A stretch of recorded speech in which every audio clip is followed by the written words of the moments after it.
ओम भूर्भुवस्वः तत्सवितुर्वरेण्यं भर्गो देवस्य धीमहि धियो यो नः प्रचोदयात्। अज्ञानतिमिरान्धस्य ज्ञानाञ्जनशलाकया चक्षुरुन्मीलितं येन तस्मै श्रीगुरुवे नमः। सर्वे भवन्तु सुखिनः, सर्वे सन्तु निरामया, सर्वे भद्राणि पश्यन्तु मा कश्चित् दुःखभाग् भवेत्। ओम विश्वानि देव सवितर्दुरितानि परासुव यद्भद्रं तन्नासुव। ओम शांति शांति शांति।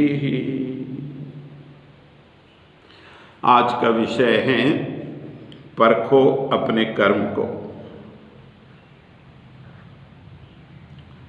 मित्रों, कर्म तो सभी करते हैं, पर कितने हैं जो अपने कर्म को परखते हुए करते हैं। दुष्कर्म करना हो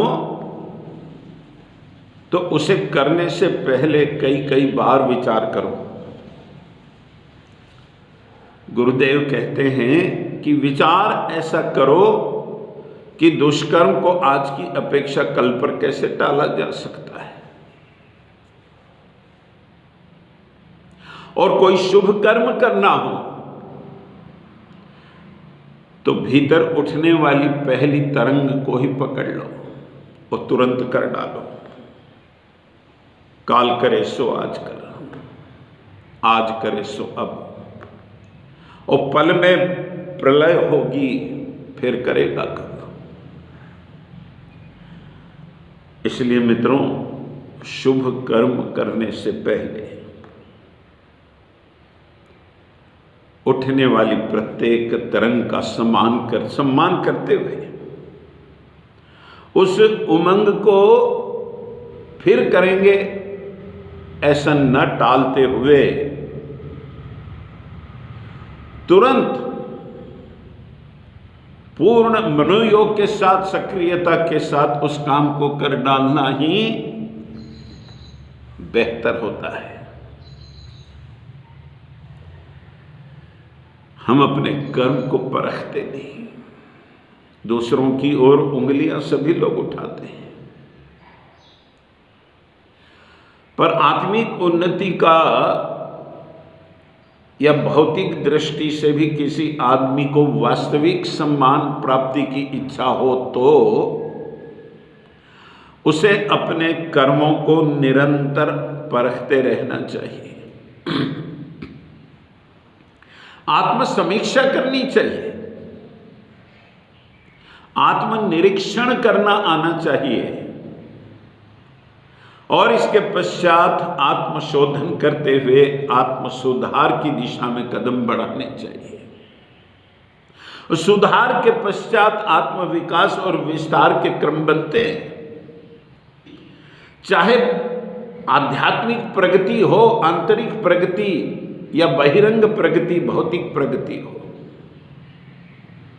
मनुष्य को अपने निश्चय पर, अपने कर्म पर परखने की आदत बना लेनी चाहिए। हम आत्मसमीक्षा नहीं कर पाते। दूसरों के साथ वह व्यवहार न करो जो तुम्हें अपने लिए पसंद नहीं। परम पूज्य गुरुदेव का यह बोध वाक्य, वेद वाक्य, इतने से एक वाक्य पर निरंतर यदि मनुष्य चिंतन करें तो कोई गलती करना संभव ही नहीं है। मान लो दूसरों के साथ वह व्यवहार ना करें जो तुम्हें अपने लिए पसंद नहीं। कोई हमें गाली दे, ये हमें पसंद नहीं है, तो हम भी किसी को गाली ना दें। कोई हमारा अपमान करें, अवमानना करें,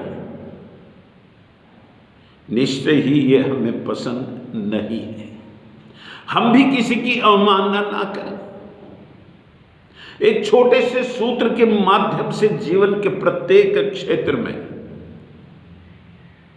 आदमी अपने कर्म को परखते हुए अपनी प्रस्तुति दे सकता है, बहुत शानदार जीवन जी सकता है। फिर दुष्कर्म संभव ही नहीं, कोई हमें ठगे नहीं,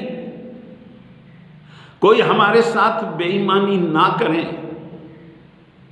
प्रत्येक व्यक्ति चाहता है, क्योंकि संसार का बेईमान से बेईमान आदमी ईमानदार साथी की खोज में ही रहता है।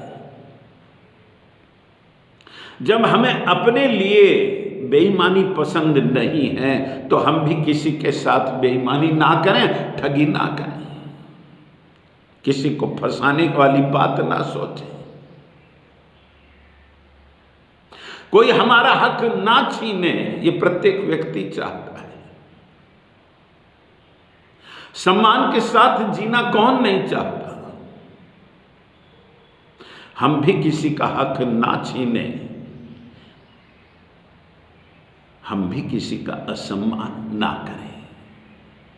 मित्रों, एक छोटे से सूत्र के माध्यम से हम अपने जीवन को संवार कर, तराश कर ऐसा शानदार बना सकते हैं कि संपर्क में आने वाला व्यक्ति हयात में और हमारे चले जाने के पश्चात भी हमारे जीवन से वह प्रेरणा ले सकें, यह विश्वास कर सकें।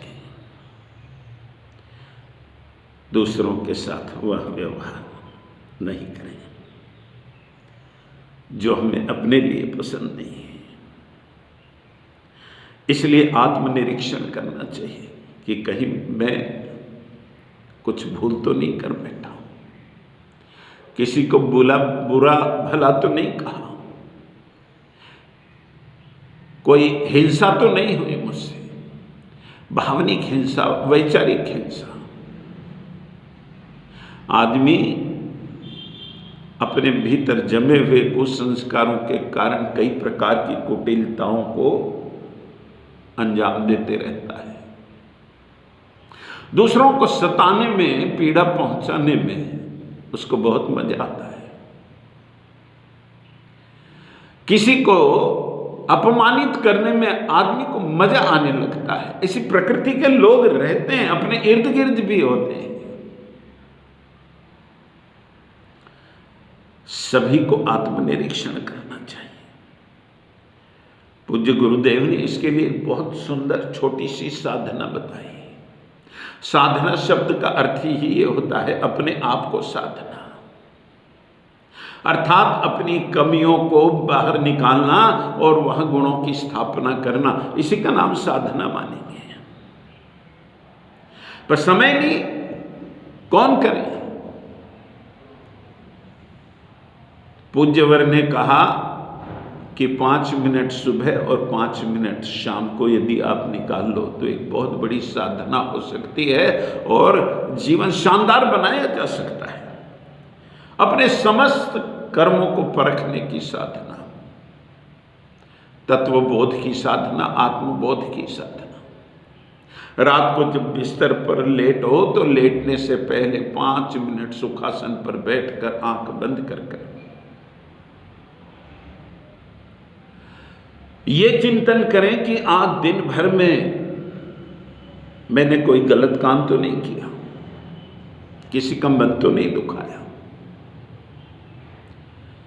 कोई हिंसा तो मुझसे नहीं हुई, कोई पाप तो नहीं किया, और प्रलोभन में मैंने कोई गुनाह तो नहीं किया।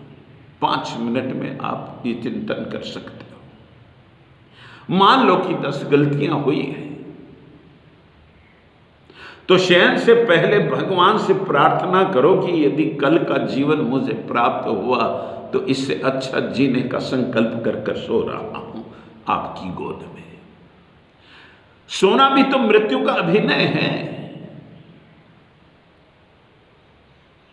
और सुबह जब उठ जाओ तब 5 मिनट बिस्तर पर बैठकर परमात्मा को धन्यवाद दो कि आपकी कृपा से आज का जीवन मिला।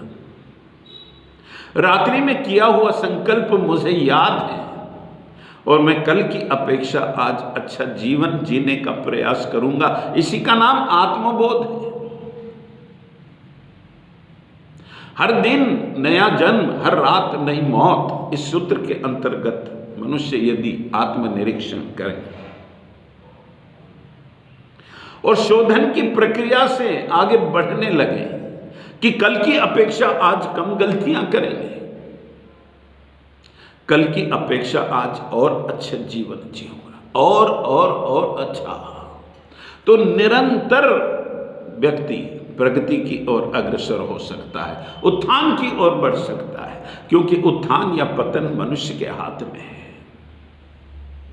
जीवन को ऊंचा उठाना है या गिराना है, ये हमारे हाथ में है। पर छोटी छोटी भूलें मनुष्य को ठीक ना करने के कारण गिराती है, और ठीक कर लो तो उठाती है। रामायण काल में अयोध्या में हुई गलती को भरत के द्वारा ठीक कर लिया गया तो अयोध्या नर्क होने से बच गई, ये सभी जानते हैं। अर्थात अपने जीवन में होने वाली गलतियों को ठीक करने के लिए हमें आत्मनिरीक्षण, आत्मशोधन की प्रक्रिया से आत्म सुधार की ओर निरंतर बढ़ने के लिए तत्पर होना चाहिए, जागृत होना चाहिए। दैव दैव आलसी पुकारा, तत्वबोध आत्मबोध की 5-5 मिनट की साधना, सोने से पहले और उठते ही बिस्तर पर अपने दिन भर के क्रियाकलापों का, माने अपने कर्मों को परखने वाली साधना है कि हमने क्या किया, और शुभ कर्मों का संकल्प लेकर के सोना है। और फिर प्रातः ही अपने संकल्प का स्मरण करते हुए अपने आप को निरंतर परखते हुए कर्म करते चले जाना है। तुलसीदास जी कहते हैं कि दैव दैव आलसी पुकारा। जो आलस्य से भरे होते हैं वे भाग्य पर निर्भर होते हैं और भगवान को पुकारते रहते हैं कि हमारा सब ठीक कर दे। और भगवान भी पुकार पुकार कर कहता है कि अपने आलस्य को छोड़ और पुरुषार्थ से अपने आप को ठीक कर। मनुष्य अपने भाव को शुद्ध करता चले, भाव शोधन की प्रक्रिया से गुजरे। भाव शुद्धि हुई तो विचार शुद्धि भी हो सकती है। शुद्ध बीज यदि होगा तो उसका वृक्ष मीठे फल ही देगा। शुद्ध विचारों से सने विचार, शुद्ध भावों से सने विचार श्रेष्ठ कर्म की ओर प्रवृत्त करते हैं और मनुष्य के कर्म ही उसकी पहचान बनते हैं। कर्म अच्छे या बुरे किए जा सकते हैं पर पहचान तो उसके अनुरूप ही बनती है। कि आदमी बहुत घटिया था, आदमी बहुत अच्छा था। घटिया बनना कोई चाहता नहीं, या कोई किसी को घटिया कहे ये लांछन सुहाता नहीं। तब फिर आत्मनिरीक्षण करते हुए अपने घटिया चिंतन को घटाना पड़ेगा और श्रेष्ठ चिंतन को निरंतर बढ़ाना पड़ेगा ताकि हम श्रेष्ठ कर्म करें और हमारी शानदार पहचान भी बने। मित्रों, जीवन में हम चाहें तो इसे उपयोगी बना सकते हैं। भगवान ने तो कुछ भी निरुपयोगी नहीं बनाया। हां, कोई पत्थर भी नहीं। जिस विजातीय द्रव्य को विष्ठा के रूप में हम छोड़ देते हैं, निष्कासित करते हैं शरीर से, उसको भी निरुपयोगी भगवान ने नहीं बनाया। बहुत शानदार उसका खत मूल्यवान बनता है जो पोषक अन्न उगाने के लिए उपयुक्त साबित होता है। समय, श्रम, मनोयोग ये व्यर्थ न जाने पाए। इसलिए भी निरीक्षण आवश्यक है, अपने कर्म को परखना बहुत जरूरी है। तमिल के एक संत तिरुवल्लुवर होकर गए। दक्षिण में बहुत मान्यता है उनकी। अपने लिए कपड़ा बुनते थे और बेचते थे, गुजारा करते थे उस पर। एक दिन हाट में अपनी छोटी सी दुकान, हाथ से बुने हुए कपड़े लेकर के बैठे। गांव के प्रधान का बेटा अपने उच्छृंखल साथियों के साथ वहां पहुंचा और उसने कपड़ा उठाया। संत से पूछा, बाबा इसकी क्या कीमत है? उस कपड़े की कीमत उन्होंने 2 रुपया बताई। उस प्रधान के बेटे ने उसको बीच से फाड़ दिया और कहा, अब इसकी क्या कीमत है? संत ने कहा, 1 रुपया कीमत है इसकी। फिर 2 टुकड़े किए, पूछा अब इसकी क्या कीमत है? संत ने कहा 50 पैसे। फिर 2 टुकड़े किए, कहा अब इसकी क्या कीमत है? कहा 25 पैसे। और उसको फाड़ा और संत से पूछ रहा है, अब इसकी क्या कीमत है? संत की आंखों से अश्रुओं की धारा बहने लगी। बहते अश्रुओं के साथ ही संत ने कहा, बेटा अब इसकी कोई कीमत नहीं है। बूढ़े बाबा को रोता हुआ देखकर प्रधान का बेटा बोला, रो मत बाबा, ये तुम्हारे पूरे पैसे में दे देता हूं। तब संत ने बहुत मार्मिक बात कही, जो हम सब के लिए समझना आवश्यक है। मैं सुनने की बात नहीं कर रहा हूं, समझने की बात कह रहा हूं। संत ने कहा, बेटा जानते हो ये कपड़ा कैसे बना? किसान जमीन में हल जोतता है, उसकी मशक्कत करता है, फिर उसमें बुआई करता है, बिनौला कपास का बीज, और छोटे नवजात शिशु की तरह उस पौधे की देखभाल करता है। निराई गुड़ाई, खरपतवार, खाद पानी, और वो पौधा विकसित करता है। विकसित होने के पश्चात उसमें कपास लगती है। अनेक मजदूरों की सहायता को लेकर के कपास को बीना जाता है, फिर उसको हाट में लाया जाता है, जहां कपास को बेचा जाता है। फिर वो कपास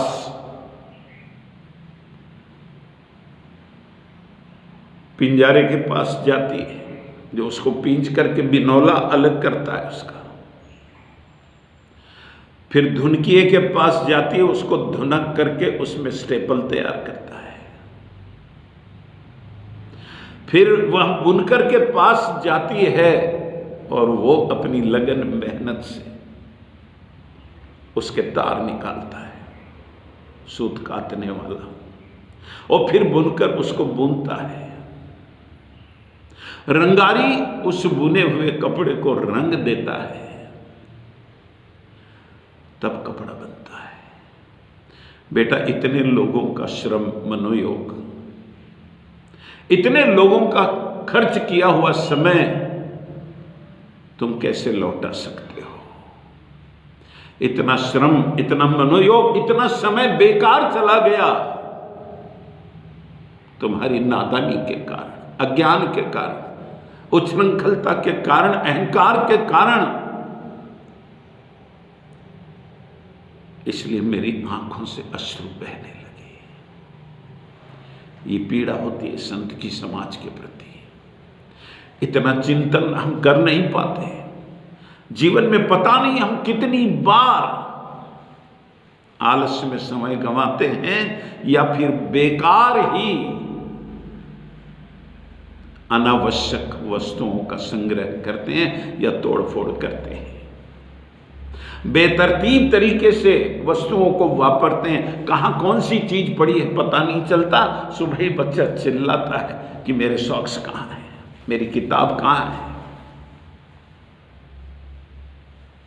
छोटी छोटी बातों पर यदि ध्यान नहीं दिया गया तो बड़े भी होकर के हम बेतरतीब जीवन जीते हैं, अस्त व्यस्त जीवन जीते हैं। जब समय आता है और वो डॉक्यूमेंट्स नहीं मिलते हैं, परेशान हो जाते हैं।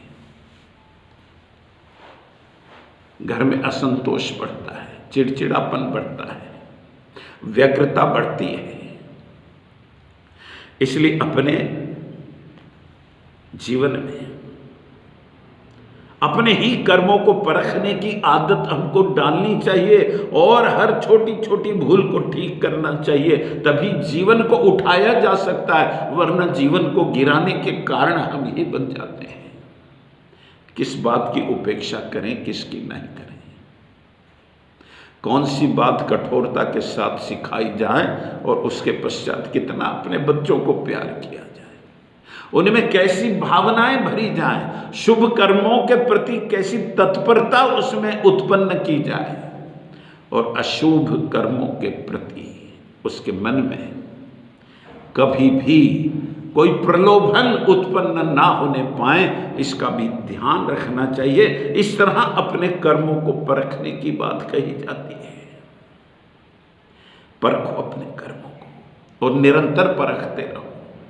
खूब सोचो कि कहीं मैं कोई गलत काम तो नहीं कर रहा, कहीं मैं किसी का नुकसान तो नहीं कर रहा हूं, मैं किसी को पीड़ा तो नहीं पहुंचा रहा हूं। मित्रों, यदि अपने कर्मों को सभी परखने लग जाएं तो सबके जीवन सुंदर और सभी के घर स्वर्ग बनते देर नहीं लग सकती। परम पूज्य गुरुदेव आग्रह देकर कहते हैं कि वैचारिक क्रांति या समग्र क्रांति की ओर बढ़ना है तो अपने कर्मों को परखना होगा। बहुत अस्त व्यस्त जीवन जी लिया आजादी के पश्चात। राष्ट्र हित में, मानवता के हित में, समाज के हित में, लोक कल्याण के हित में हमारे कर्म ठीक से हम कर पा रहे हैं या नहीं कर पा रहे हैं, इसको हमें ही परखना होगा। और यदि परख करके हम अपनी कमियों को अपने से दूर ठेलते रहें, सजगता पूर्वक शुभ कर्म करते रहें, उद्देश्य की ओर बढ़ते रहें, तो देखते देखते व्यक्ति, परिवार, समाज, राष्ट्र सब कुछ बदल सकते हैं। मित्रों, इसलिए हमको अपने कर्म को परखते रहना चाहिए। ओम शांति ही शांति ही शांति।